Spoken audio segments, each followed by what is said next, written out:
अध्याय 10 भृंगा के द्वार। नाव में पानी बहुत ही तेजी से भर रहा था। शिव हताशा भरे प्रयासों से नाव को नियंत्रित करने का प्रयत्न कर रहा था। अपनी पतवारों से उस उफनती नदी से युद्ध कर वह अपने मित्र के पास पहुंचने के लिए कड़ी मेहनत कर रहा था। बृहस्पति संघर्ष कर रहा था। अचानक आश्चर्य से उसकी आंखें खुली की खुली रह गई। ऐसा प्रतीत हुआ कि एक रस्सी कहीं से आई और उसके पैरों में लिपट गई। वह तेजी से खींचा जाने लगा। शिव, सहायता, कृपया मेरी सहायता करें। शिव बहुत ही तीव्रता से नौका खेल रहा था, बेतहाशा। रुकिए, मैं आ रहा हूँ। अचानक एक 3 सिरों वाला विशालकाय सर्प पानी से बाहर निकला। शिव ने देखा कि बृहस्पति पर लिपटी हुई रस्सी रेंगती हुई ऊपर की ओर चढ़ी जा रही थी और उसे लपेटकर निर्दयता से कुचलती जा रही थी। वह सर्प था। नहीं! शिव हड़बड़ाकर जाग उठा। उसने विस्मय में चारों ओर देखा। उसका ललाट जोर से धमक रहा था। उसका गला असह्य रूप से ठंडा था। सभी लोग सो रहे थे। वह महसूस कर रहा था कि जलियान गंगा के पानी के साथ लयात्मक ढंग से हल्के हल्के हिल रहा है। वह अपने कक्ष में बनी खिड़की तक चलकर गया ताकि हल्की ठंडी हवा उसकी हृदय गति को धीमा कर सके। उसने अपनी मुट्ठी बांधी और जलियान की दीवार पर टिका दी। मैं उसे अवश्य ढूंढ लूंगा बृहस्पति। उस सर्प को इसका भुगतान करना ही पड़ेगा। शिव और उसके दल को काशी छोड़े हुए 2 सप्ताह बीत चुके थे। चूंकि वे नदी के नीचे की धार में चल रहे थे, इसलिए बहुत कम समय में ही दूर निकल गए थे और उन्होंने अभी अभी मगध नगर को पार किया था। हम लोग भृंगा राज्य लगभग 3 सप्ताह में पहुंच जाएंगे प्रभु, पर्वतेश्वर ने कहा। शिव काशी की ओर जाती नदी की धारा को एकटक देख रहा था। वह मुस्कुराता हुआ मुड़ा। आपने देवोदास से बात की? जी हाँ। वह अभी कहाँ है? वह मस्तूल के पास है प्रभु। वह पालों को सही स्थिति में लाने का प्रयास कर रहा है ताकि हवा को अच्छी तरह से प्राप्त कर सके। स्पष्ट रूप से वह भी भृंगा राज्य जल्दी से जल्दी पहुंचना चाहता है। शिव ने पर्वतेश्वर की ओर देखा। नहीं, मैं नहीं मानता। मैं समझता हूँ कि वह मेरी इस खोज में अपनी भूमिका जल्द से जल्द पूरा कर लेना चाहता है ताकि वह अपनी पत्नी और बेटी के पास वापस जा सके। वह वास्तव में उन्हें याद करता है, जैसा आप सती और कार्तिक को याद करते हैं प्रभु। शिव मुस्कुराया और उसने सहमति में सिर हिलाया। वे दोनों ही जलियान के जंगले पर झुके हुए थे और प्रशांत गंगा को देख रहे थे। डॉल्फिन का एक दल नदी में उभरा और वे एक के बाद एक हवा में उछल गई। बड़ी ही सुंदर ढंग से वापस पानी में गिरने के बाद वे एक बार फिर से उछल गई। वे एक दूसरे से समकालिकता प्रदर्शित करते हुए इस प्रकार सुंदर नृत्य करती रही। शिव को उन डॉल्फिनों को देखना बहुत अच्छा लग रहा था। वे सदैव ही खुश और चिंता मुक्त प्रतीत होती थी। उन्मुक्त नदी में चिंता मुक्त मत्स्य काव्यात्मक है ना? पर्वतेश्वर मुस्कुराया। जी हाँ प्रभु। चिंता मुक्त एवं उन्मुक्त कहने से याद आया, आनंदमयी कहाँ है? मेरे विचार से राजकुमारी उत्तक के साथ है प्रभु। वे उसके साथ अभ्यास कक्ष में अक्सर जाती रहती है। संभवतया वे एक अन्य नृत्य का अभ्यास कर रहे हैं। पर्वतेश्वर नदी को देखता रहा। वह बहुत अच्छा नृत्य करती है ना? जी हाँ प्रभु। सच कहें तो आपवादिक रूप से अच्छा। यह एक उचित टिप्पणी होगी प्रभु। आप उत्तक की नृत्य कला के बारे में क्या सोचते हैं? पर्वतेश्वर ने शिव को देखा और एक बार पुनः नदी की ओर देखने लगा। मेरे विचार से सुधार की संभावना है प्रभु, लेकिन मुझे विश्वास है कि राजकुमारी आनंदमयी उसे अच्छी तरह से सिखा देगी। शिव पर्वतेश्वर पर मुस्कुराया और उसने अपना सिर हिलाया। हाँ, मैं समझता हूँ, वह अवश्य ही ऐसा करेगी।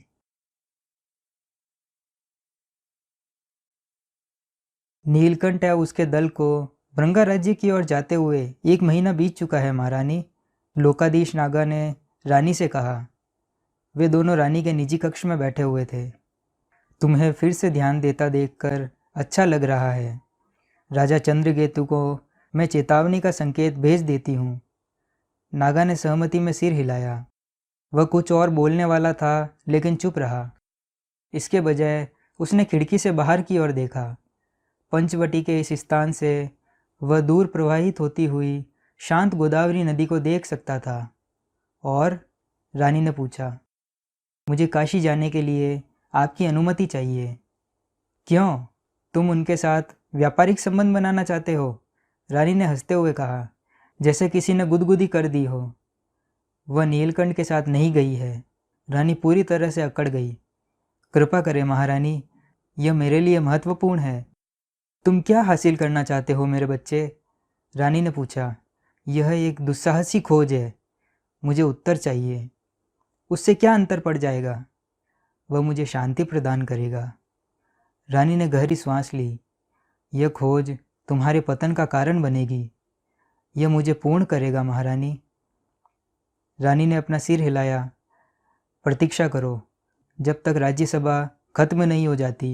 यह सुनिश्चित करने के लिए मुझे तुम्हारी आवश्यकता है कि भृंगा को हमारा समर्थन देने वाला प्रस्ताव असफल ना हो जाए।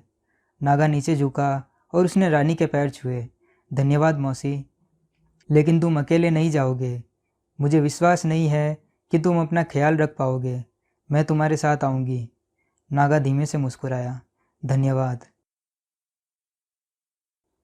शिव का दल भृंगा राज्य के द्वारों से केवल 1 सप्ताह की दूरी पर था। जलयानों ने अपनी समय सारणी के अनुसार ही यात्रा की थी। पर्वतेश्वर और देवोदास ने द्रपकु को उसकी नेतृत्व नौका में एक किश्ती दी हुई थी, जिससे द्वारों के पास पहुंचने पर वह उन्हें बता सके। पर्वतेश्वर ने स्पष्ट कर दिया था कि नीलकंठ कोई रक्तपात नहीं चाहते। भृंगा राज्य के प्रतिबंधित क्षेत्राधिकार में प्रवेश करने के लिए देवोदास को समझौता वार्ता पूर्ण करनी थी। उसने समझ लिया था नीलकंठ को बिना दिखाए भृंगा की सीमा में प्रवेश करना असंभव था, क्योंकि भृंगा वाले भी पौराणिक गाथा में विश्वास रखते थे। पर्वतेश्वर ने उसे सुझाव दिया कि उसे यह करने से पहले ही वार्ता संपन्न करने का प्रयास करना होगा। देवोदास को द्रपकु के साथ पताका लहराने के लिए भी कह दिया गया था, जबकि पर्वतेश्वर मुख्य जलयान में वापस चला गया। वह प्रभु महादेव की सलाह लेना चाहता था कि भृंगा वालों के सीमा प्रहरियों से कैसे निपटा जाए। पर्वतेश्वर झुकना नहीं चाहता था, फिर भी उद्देश्य की संवेदनशीलता को देखते हुए यह अनिवार्य था कि भृंगा वाले उन 5 जलयानों को अपने लिए खतरा न समझे।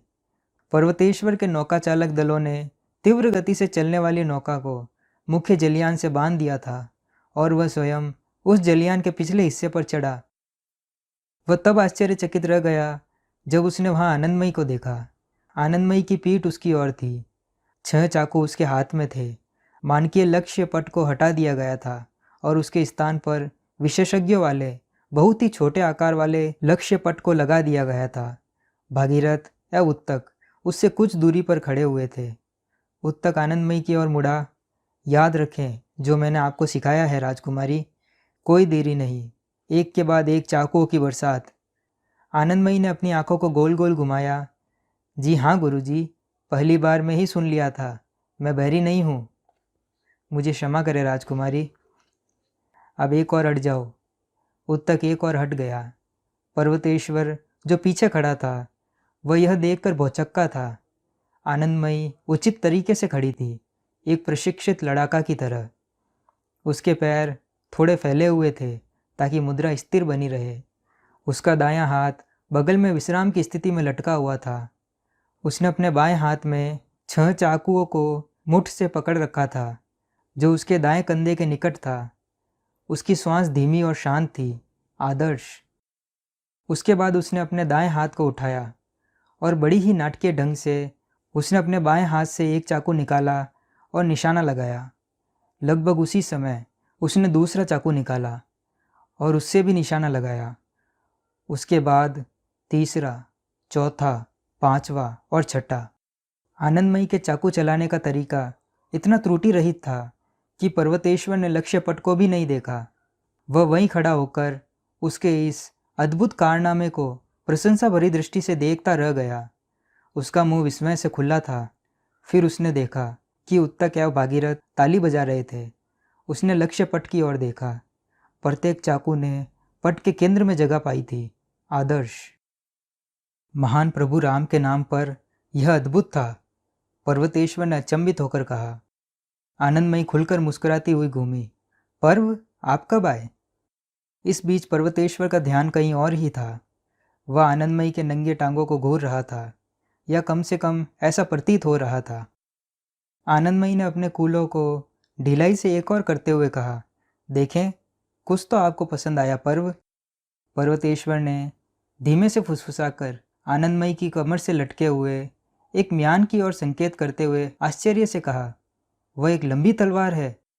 आनंदमयी का चेहरा उतर गया। आपको सचमुच ही यह पता है कि एक स्त्री को कैसे धरातल पर लाया जा सकता है ना? क्षमा करें, पर्वतेश्वर ने पूछा। आनंदमयी ने मात्र अपना सिर हिलाया।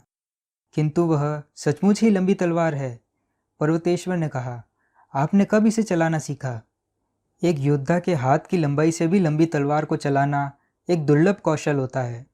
उसमें दक्षता पाना बहुत ही कठिन है, लेकिन जिन्होंने इसमें दक्षता हासिल कर ली, वे किसी का वध करने में अधिक सक्षम हो जाते हैं। भागीरथ और उत्तक अब तक निकट आ चुके थे। भागीरथ ने उत्तर दिया, उत्तक पिछले 1 महीने से उसे सिखा रहा है सेनापति। वह बहुत ही जल्द सीखने वाली शिष्या है।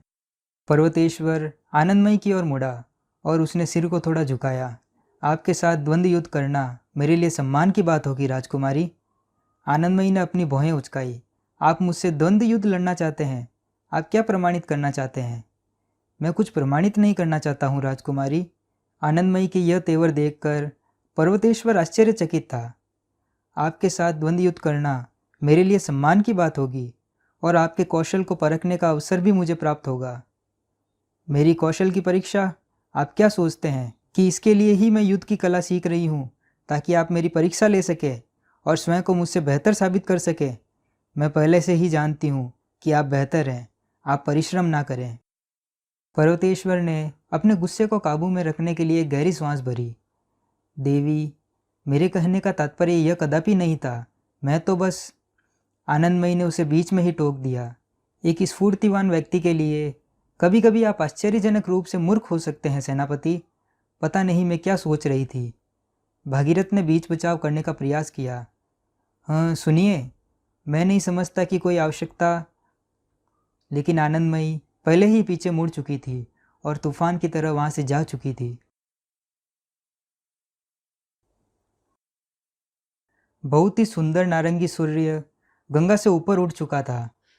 नदी की ओर देखते हुए सती अपने कक्ष की खिड़की के पास बैठी हुई थी। कार्तिक पीछे कृतिका के साथ खेल रहा था। सती ने पीछे की ओर मुड़कर अपनी सखी और कार्तिक को देखा। वह मुस्कुराई। कृतिका लगभग कार्तिक की दूसरी माँ के समान है। मेरा बेटा बहुत भाग्यशाली है। सती नदी की ओर पुनः मुड़ गई। उसने कुछ हरकत देखी। ध्यान से देखने पर जो उसने देखा उससे उसकी त्योरियां चढ़ गई। सम्राट अतिथिग्व अपने रहस्यमयी राजभवन की ओर चल पड़े थे, प्रकट रूप से काशी के भविष्य के लिए एक और पूजा करने। उसे कुछ ठीक नहीं लगा। उस दिन समस्त काशी नगर रक्षाबंधन का पर्व मना रहा था। यह दिन वह था जब प्रत्येक बहन विपत्ति के समय सुरक्षा की आशा में अपने भाई की कलाई में रक्षा सूत्र बांधती थी। यह पर्व मेलुहा में भी मनाया जाता था। अंतर केवल इतना ही था, स्वदीप में बहन अपने भाइयों से उपहार की मांग भी करती थी और भाइयों के पास उपहार देने के अलावा कोई अन्य विकल्प नहीं था। क्या इस समय उन्हें काशी में नहीं होना चाहिए? मेलुहा में महिलाएं स्थानीय राज्यपाल को राखी बांधने जाती है और उन्हें सुरक्षा प्रदान करना राज्यपाल का कर्तव्य था। प्रभु राम द्वारा ये स्पष्ट रूप से स्थापित किया जा चुका है। राजा अतिथिग्व इस परंपरा का पालन क्यों नहीं कर रहे हैं और उस राजभवन में क्यों जा रहे हैं? और भगवान राम के नाम पर वे इतना सामान क्यों लेकर जा रहे हैं? क्या ये किसी रस्म के संबंध में है कि पूर्वी तट के बुरे भाग्य से छुटकारा मिल सके, या ये उपहार है? आप क्या सोच रही हैं राजकुमारी? सती पीछे की ओर मुड़ी तो उसने देखा कि कृतिका उसे ही एकटक देख रही थी। इस पूर्वी राजभवन का रहस्य मुझे जानना है, किंतु वहाँ किसी को जाने की अनुमति नहीं है। आप यह जानती हैं। यहाँ तक कि नीलकंठ को वहाँ नहीं ले जाने के लिए राजा ने कुछ विचित्र बहाने बनाए थे। मैं जानती हूँ, लेकिन कुछ तो है जो सही नहीं है। और राजा वहाँ आज इतने उपहार क्यों ले जा रहे हैं? मुझे नहीं पता राजकुमारी। सती कृतिका की ओर मुड़ी। मैं वहाँ जा रही हूँ। कृतिका ने चौंक कर सती की ओर देखा। देवी, आप नहीं जा सकती। राजभवन के ऊंचे स्थानों पर पहरे लगाए गए हैं। यह दीवारों से घिरा हुआ है। वे किसी भी नौका को आते देख सकते हैं। इसलिए मेरा तैर कर जाने का इरादा है। कृतिका अब घबरा गई थी। गंगा को तैरकर पार करना कठिन था, क्योंकि वह बहुत चौड़ी थी। देवी, मैं पिछले कई सप्ताहों से योजना बना रही थी कृतिका। मैंने कई बार अभ्यास भी किया है। नदी के बीच में रेत का एक तट है, जहाँ मैं बिना किसी को दिखाई दिए विश्राम कर सकती हूँ। किंतु आप राजभवन में प्रवेश कैसे करेंगी? अपने कक्ष की ऊंचाई से मैंने संरचनात्मक बनावट का एक अनुमान लगा लिया है। पूर्वी राजभवन के प्रवेश में बहुत ही अधिक पहरेदार हैं। मैंने यह भी देख लिया है कि मुख्य महल में पहरेदारों को प्रवेश की अनुमति नहीं है। उस महल के दूर छोर पर एक जल निकासी की बड़ी नाली है। बिना किसी के देखे मैं उसे तैरकर पार कर सकती हूँ। किंतु मैं जा रही हूँ। कार्तिक का ध्यान रखना। यदि सब कुछ ठीक ठाक रहता है तो मैं रात होने से पहले वापस आ जाऊंगी। जहाज गंगा के अंतिम घुमाव पर मुड़ा तो वह ब्रंगा के प्रसिद्ध द्वारा से कुछ ही दूरी पर था। हे पवित्र झील, शिव विस्मय से फुसफुसाया। यहाँ तक कि मेलुहा वाले, जो अपनी प्रसिद्ध अभियांत्रिकी एवं विख्यात स्मारकों को देखने के आदी थे, वे भी अचंभित थे। दिन की दोपहरी में वे द्वार चमक रहे थे, जो नई खोजी गई धातु से ही बने हुए थे, अर्थात लोहे से। यह द्वार पूरी नदी के आर पार बना हुआ था। इस अवरोध का निर्माण दुर्ग की दीवार के साथ साथ 100 किलोमीटर तक था। यह इसलिए बनाया गया था ताकि कोई भी व्यक्ति छोटी नौका के टुकड़े टुकड़े करके दूसरी ओर ले जाकर पुनः उन टुकड़ों को जोड़कर यात्रा न कर सके। ब्रंगा की सीमा पर किसी सड़क मार्ग की व्यवस्था नहीं थी। गंगा ही एकमात्र मार्ग के रूप में उपलब्ध थी। और यदि कोई मूर्खतावश घने जंगल से होते हुए ब्रंगा में प्रवेश करने की कोशिश करता तो ब्रंगा राज्य के किसी व्यक्ति से मिलने से पूर्व निश्चित रूप से जंगली पशुओं और बीमारियों का शिकार बन जाता। उस अवरोध का आधार लोहे से बने पिंजरे के समान था, जो इस विशाल गंगा के पानी को बहने दे रहा था, जबकि किसी व्यक्ति या बड़ी मछली को आर पार जाने से रोक रहा था। उस अवरोध पर 5 जगहों पर खाली स्थान छूटे हुए थे, ताकि 5 जहाज एक साथ अंदर जा सके। यह देखने में प्रथम दृष्टि में असंगत प्रतीत हो रहा था, क्योंकि ऐसा लगता था मानो इससे पहले कि ब्रंगा वाले कुछ प्रतिक्रिया दिखा पाते, तीव्र गति से चलने वाली नौकाएं उन खुली जगहों में से आसानी से अंदर जा सकती थी। यह देखने में विचित्र प्रतीत होता है, भागीरथ ने कहा। इतना बड़ा अवरोधक बनाकर बीच में खाली जगह छोड़ देना। वे प्रवेश द्वार नहीं है भागीरथ, शिव ने कहा। वे फंदे हैं। शिव ने ब्रंगा के एक जहाज की ओर संकेत किया, जो अभी अभी द्वार में प्रविष्ट हुआ था। उस खुले भाग के प्रारंभ में एक गहरा तालाब बना हुआ था, जिसका तल जल रोधक सागौन की लकड़ी से बना हुआ था, जिसमें वह जहाज तैरकर अंदर गया था। वहीं पर चतुरता से बनाई गई एक पंप व्यवस्था थी, जो उस तालाब में गंगा के पानी को आने देती थी। यह जहाज़ों को एक उचित ऊंचाई प्रदान कर रहा था। और उसके बाद उन्होंने ब्रंगा के द्वारों का भयंकर जादू देखा। 2 मोटे मोटे लोहे के चबूतरे बहुत ही तेजी से तालाब की दोनों दिशाओं से विस्तार लेते हुए जहाज के निकट आए। तल के नीचे की ओर विस्तृत किए हुए खांचों में आकर जम गए। उन चबूतरों के किनारों पर पहिए लगे हुए थे, जो जहाज के लोहे के आधार में बनी नालियों में समा गए। शिव ने पर्वतेश्वर की ओर देखा, तो इसलिए देवदास ने हमारे जलयान के तल के नीचे वह आधार बनाया था। पर्वतेश्वर ने विस्मय से सिर हिलाया। वे चबूतरे इतने त्वरित बल से विस्तृत हुए कि यदि हमारे जलयान के नीचे लोहे का आधार नहीं बना होता तो नीचे का हिस्सा चकनाचूर हो गया होता। उस जहाज के तल में लोहे की जंजीरें लगाई जा रही थी। उसके बाद वे जंजीरों को एक विचित्र प्रकार के यंत्र से जोड़ दिया गया, जो विभिन्न प्रकार की मिश्रित घिरनियों वाला था। किंतु उन्होंने उन चबूतरों को इतनी गति से चलाने के लिए किस पशु का उपयोग किया है? भागीरथ ने पूछा। यह बल तो किसी पशु के बूते की बात नहीं है, यहाँ तक कि हाथियों के एक झुंड की भी नहीं। शिव ने भृंगा के जहाज की ओर संकेत किया। वे घिरनियां बहुत ही तीव्र गति से चलने लगी थी, जिसके कारण जंजीरों ने पहले जहाज को कसा और फिर उसे आगे की ओर खींचने लगा। चबूतरे पर लगे पहिए जहाज को बिना अधिक घर्षण बल के सामने की ओर जाने में सहायता करने लगे, जिसके कारण जहाज विस्मयकारी गति से चलने लगा। हे भगवान, भागीरथ पुनः फुसफुसाया। उसे देखिए, कौन सा पशु उन घिरनियों को इतनी अधिक गति से घुमा सकता है? यह एक यंत्र है, शिव ने कहा। देवोदास ने मुझे बताया था कि कोई संकलन करता यंत्र है जो विभिन्न प्रकार के पशुओं की ऊर्जा को घंटों तक संकलन करता है और उसके बाद कुछ ही सेकंड में उसे मुक्त कर देता है। भागीरथ ने अपनी त्योरियां चढ़ा ली। देखें, शिव ने कहा। पत्थर की एक विशालकाय बेलनाकार वस्तु बड़ी गति से नीचे की ओर आ रही थी।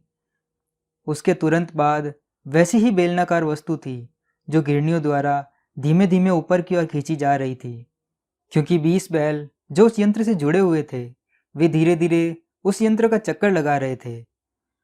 वे बैल घंटों की मेहनत से उस यंत्र को ऊर्जावान करते रहते हैं, शिव ने कहा। वे विशालकाय पत्थर एक निश्चित ऊंचाई पर बांध दिए जाते हैं। जब उन चबूतरों को फैलाना होता है या किसी जलयान को खींचना होता है तो उस पत्थर का बंधन हटा देते हैं। वह तेजी से नीचे की ओर गिरता है। उसका आवेग अत्यधिक बल मुक्त करता है जो उन चबूतरों को फैला देता है। भगवान इंद्र के नाम पर, भागीरथ ने कहा। यह बहुत ही सरल लेकिन शानदार बनावट है। शिव ने सहमति में सिर हिलाया। वह प्रवेश द्वार पर भृंगा कार्यालय की ओर देखने के लिए मुड़ गया। उनके जलियानों ने प्रवेश द्वार के निकट ही लंगर डाल दिया था। देवोदास भृंगा के प्रभारी अधिकारी से बात करने के लिए पहले ही बाहर निकल चुका था। तुम इतनी जल्दी वापस फिर से क्यों आ गए?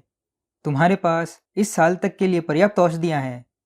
देवोदास पहरा प्रमुख उमा के बोलने के तरीके को सुनकर हैरान था। वह सदैव ही सख्त थी लेकिन अक्खड़ नहीं थी। वह इस बात से खुश था कि उसकी नियुक्ति प्रवेश द्वार पर थी।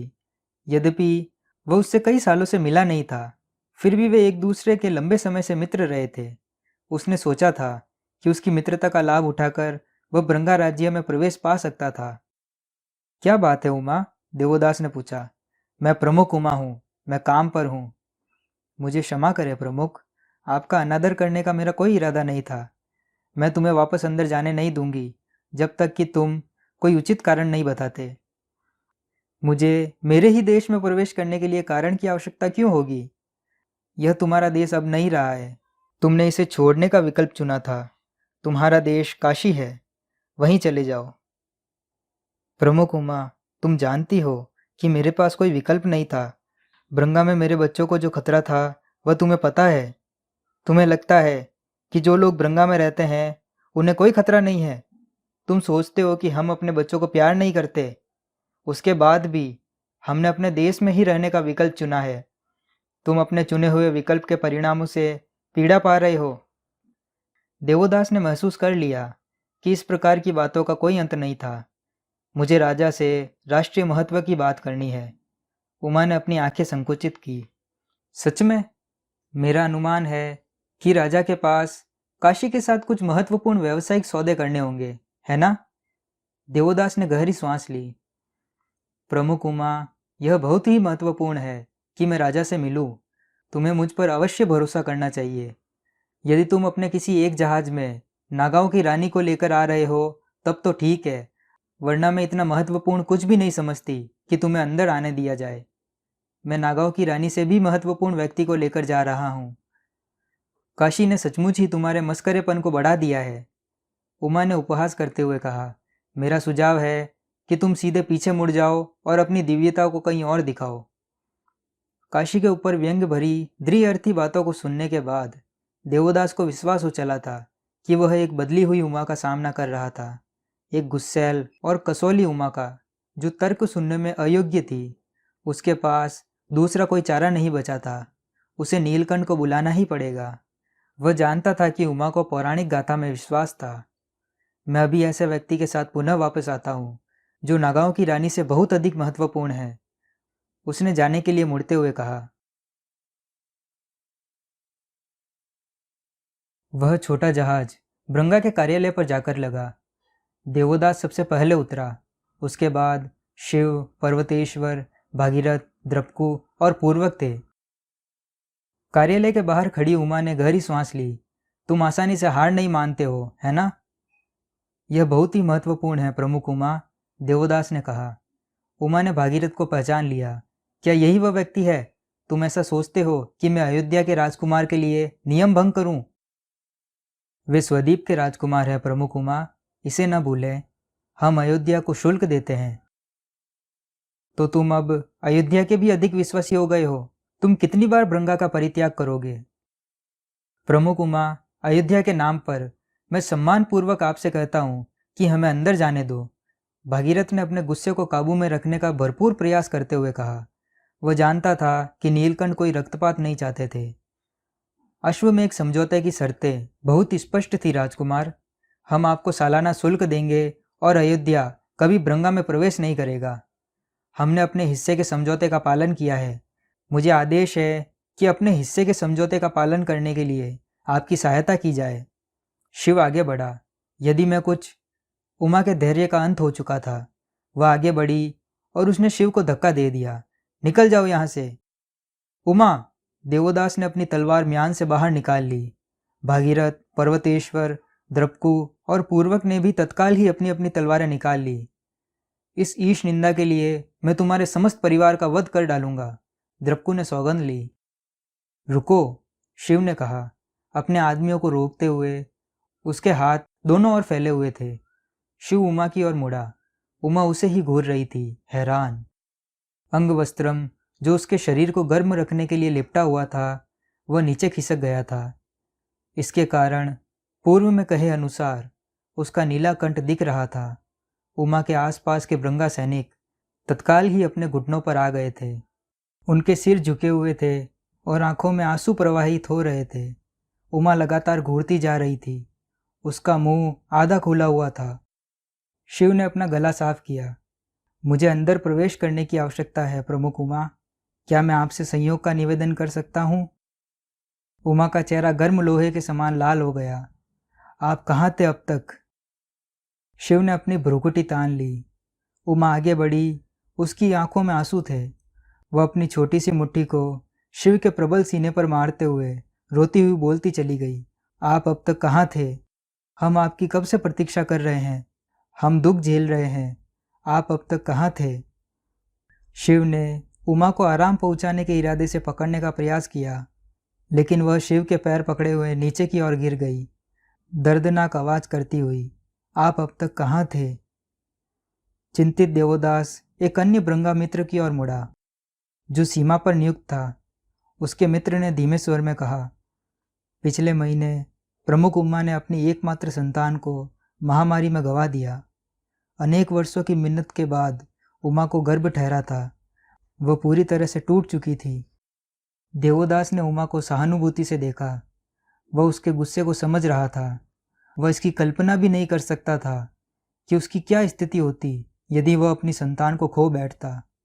शिव, जिसने पूरी बात सुन ली थी, वहीं बैठ गया। उसने उमा को अपनी बाहों में भर लिया, जैसे वह अपनी ताकत उसे प्रदान कर रहा हो। आप पहले क्यों नहीं आए? उमा लगातार रोती जा रही थी, शोक में डूबकर। धन्यवाद।